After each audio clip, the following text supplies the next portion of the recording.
বন্যা পরিস্থিতি ও ক্ষয়ক্ষতি নিয়ে বিস্তারিত জানাতে লালমনিরহাট থেকে সরাসরি যুক্ত হচ্ছেন সহকর্মী জামাল বাদশা। জামাল, বন্যার সবশেষ খবর জানাবেন আর ক্ষয়ক্ষতির পরিমাণ কেমন দেখছেন জানাবেন।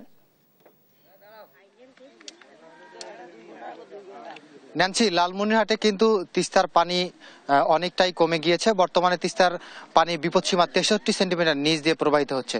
আসলে পানি কমে গেলেও কিন্তু প্লাবিত হওয়া নিম্নাঞ্চলে ভোগান্তি এখনো শেষ হয়নি। এছাড়া কিন্তু চরাঞ্চল এবং নিম্নাঞ্চলের যে ফসলের ক্ষতি হয়েছে সে ক্ষতি কিন্তু পুষিয়ে নিতে আবারও মাঠে এই অঞ্চলের মানুষরা কাজ করছেন। একটি বিষয় জানিয়ে রাখি যে পানি কমার সাথে সাথে কিন্তু এই নিম্নাঞ্চল এবং তিস্তার যে তীরবর্তী এলাকাগুলো রয়েছে সেগুলোতে প্রবল ভাঙনের দেখা দিয়েছে।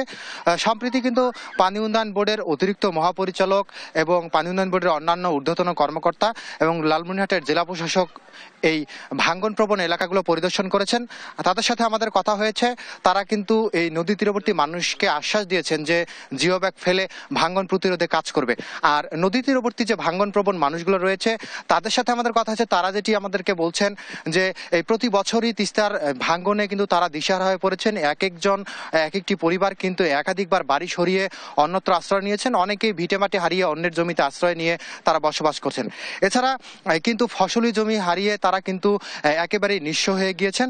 একাধিকবার বাড়ি সরিয়ে নেওয়া এই যে ক্ষয়ক্ষতিগুলো হচ্ছে সেগুলোর কিন্তু স্থায়ী সমাধান হিসেবে কিন্তু তারা নদী খনন অথবা তিস্তার মহাপরিকল্পনা বাস্তবায়নের দাবি জানিয়েছেন। তিস্তার মহাপরিকল্পনা বাস্তবায়ন অথবা নদী খনন যদি করা না হয় তাহলে কিন্তু অল্প বৃষ্টি অথবা ভারত থেকে নেমে আসা যে পাহাড়ি ঢল রয়েছে সেই ঢলের কারণে তিস্তায় কিন্তু তীরবর্তী অঞ্চলে বন্যা দেখা দেয় এবং স্বল্পমেয়াদী বা দীর্ঘমেয়াদী যে বন্যায় ক্ষয়ক্ষতিগুলো হয় সেই ক্ষয়ক্ষতিগুলো কিন্তু পুষিয়ে নিতে তারা সর্বোচ্চ চেষ্টা করলেও আসলে কিন্তু ঘুরে আবারও নদী ভাঙ্গনে কিন্তু আবারও তারা ঘর বাড়ি ভিটেমাটি হারিয়ে নিঃস্ব হয়ে যান। কিছুক্ষণ আগেই এই এলাকায় আমি রয়েছি, লালমনিরহাট সদর উপজেলার কালমাটি এলাকায়।